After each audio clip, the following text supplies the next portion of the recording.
grand evening to all you beautiful souls of light and all my friends. I am so honored and blessed that you are here tonight on CLG Viewpoint.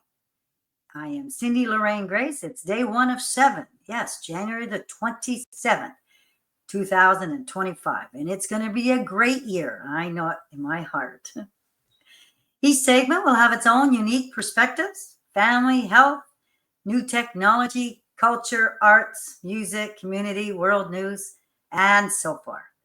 Each segment will be, this week, it's going to be 3 days a week: Monday, Wednesday, and Friday for this week. For some of you that haven't been to CLG Viewpoint, I started 2 Telegram channels. One called CLG Viewpoint, and the second one, CLG Viewpoint Chat. It's a forum where you can send me ideas, small videos, if you have any questions, or just to share and talk. I'm here for you, getting to know you. It's an honor and a privilege. And if you want to do an interview, if you have something that you'd like to share here on this forum, I would be honored. We'll be starting interviews soon. Each segment, I start with a sage clearing. Yes, sage is a herb. And what it does, it gets rid of all the negative energies out of our space and your space as well. So we can start each segment positive. To all low energy entities, you are healed, forgiven, enlightened, and sent back to your perfect place and escorted by my spiritual guides. And so it is.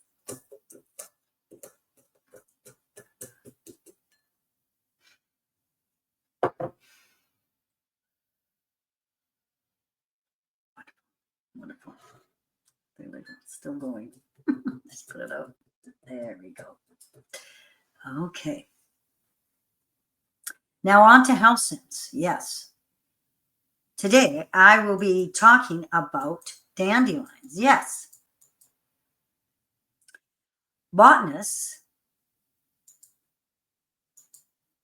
consider dandelions to be a herb. Some people use different parts of the dandelion for medicinal purposes, including the leaves, stems, flowers, and roots.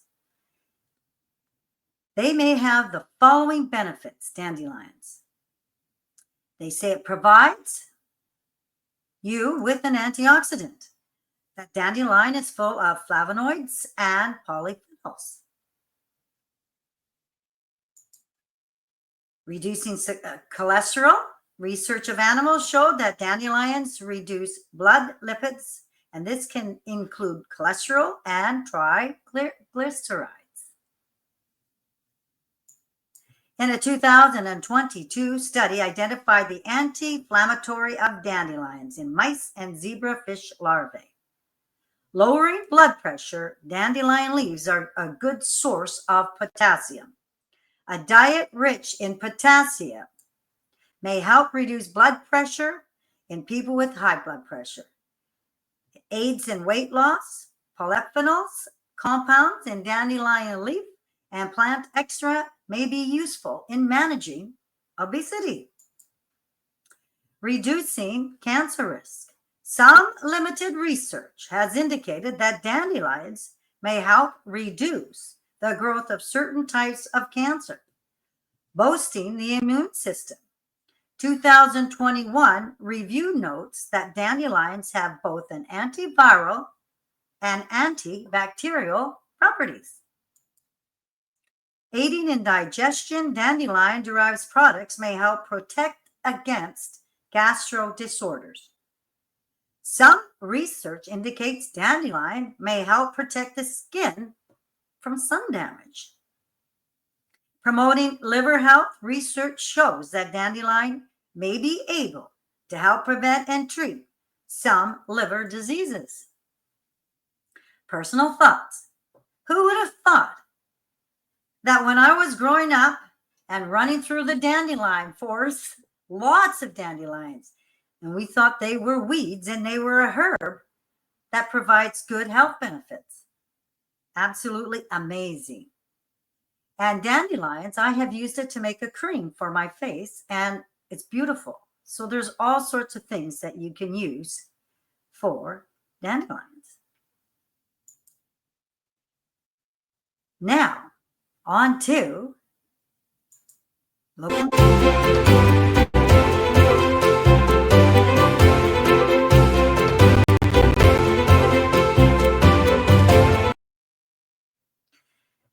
This man wants a tiny Newfoundland town to house Canada's first commercial spaceport.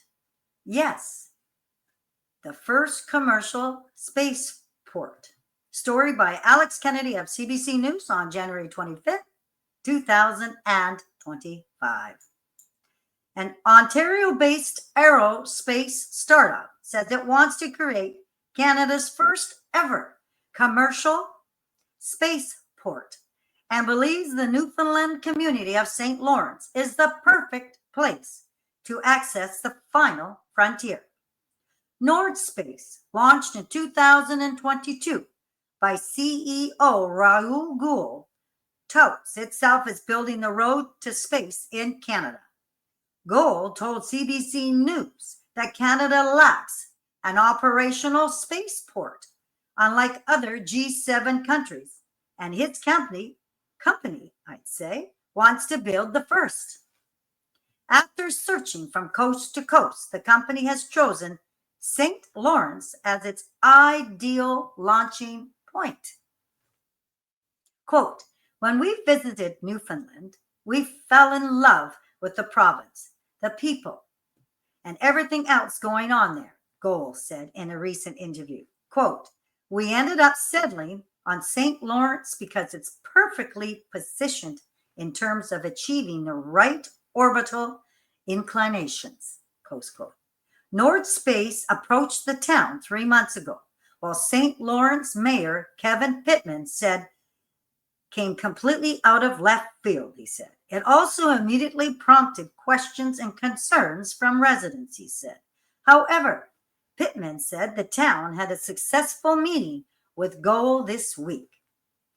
Some questions do remain unanswered, he told CBC, like noise, overall environmental impact, and potential efforts or effects to the region's fishery.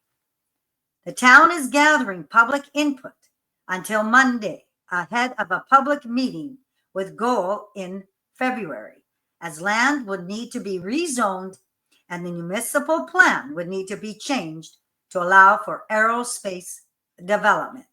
Quote, they know what they're doing, where they're going. They really seem to have a handle on what they're doing, close quote, Pittman said. Nordspace plans to build two launch pads in St. Lawrence, according to the town. One at Deep Cove and another including a tracking and communication center along Lighthouse Road.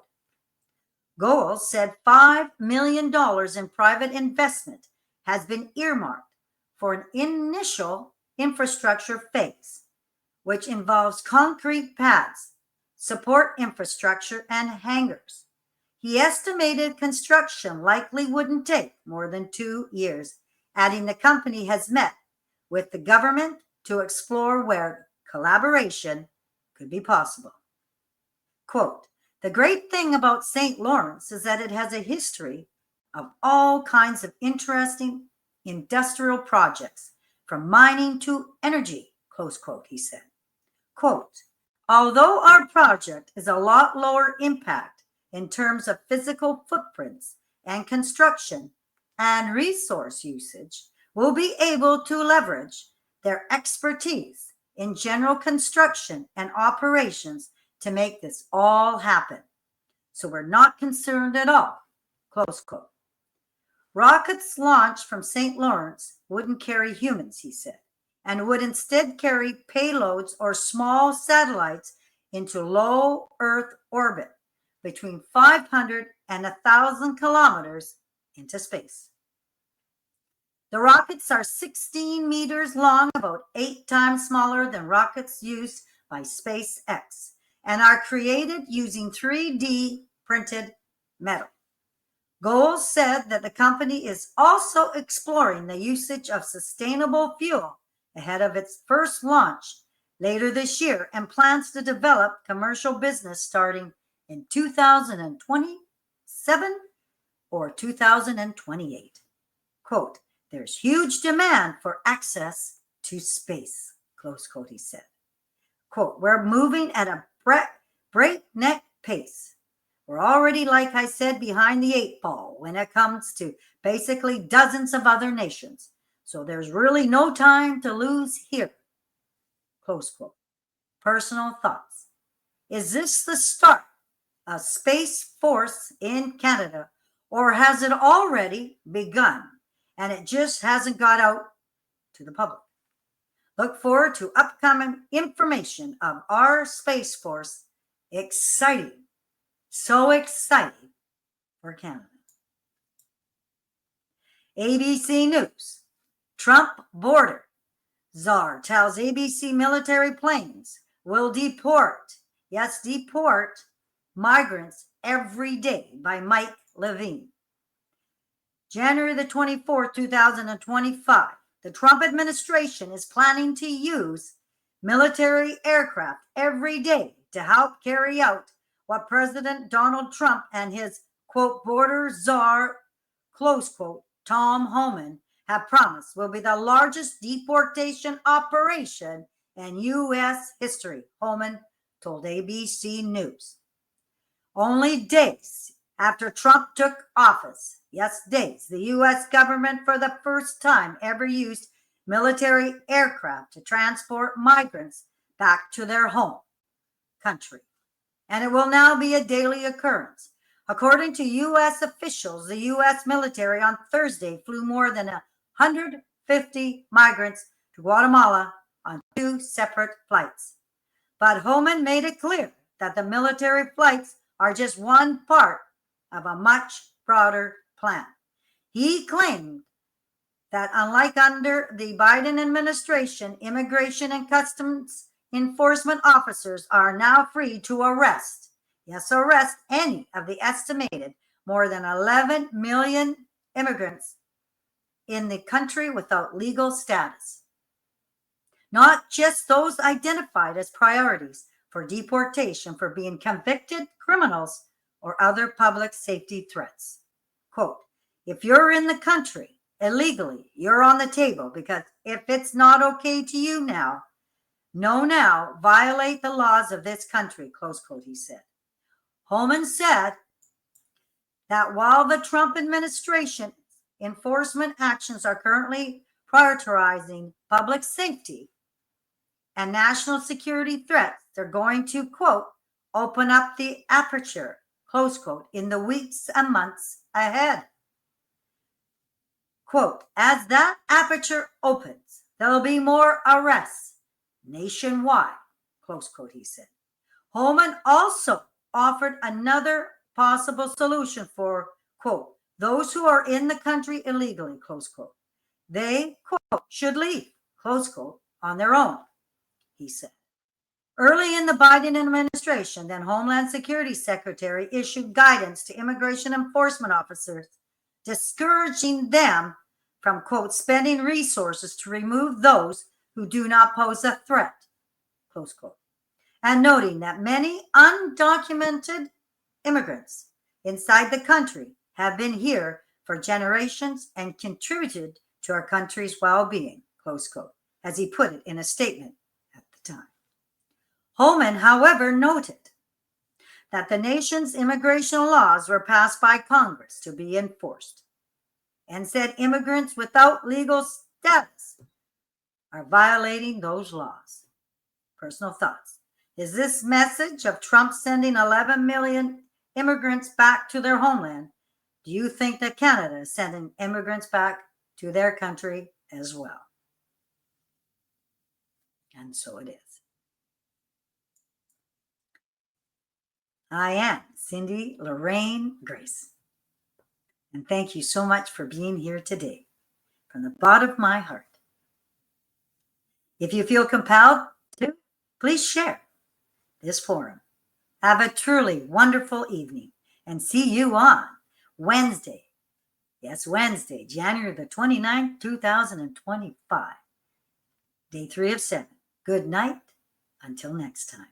I have a video about a wonderful spiritual leader, speaker, philosopher, an Indian philosopher. His name is Jiddu Krishnamurti. And here are some of his beautiful writings. Enjoy.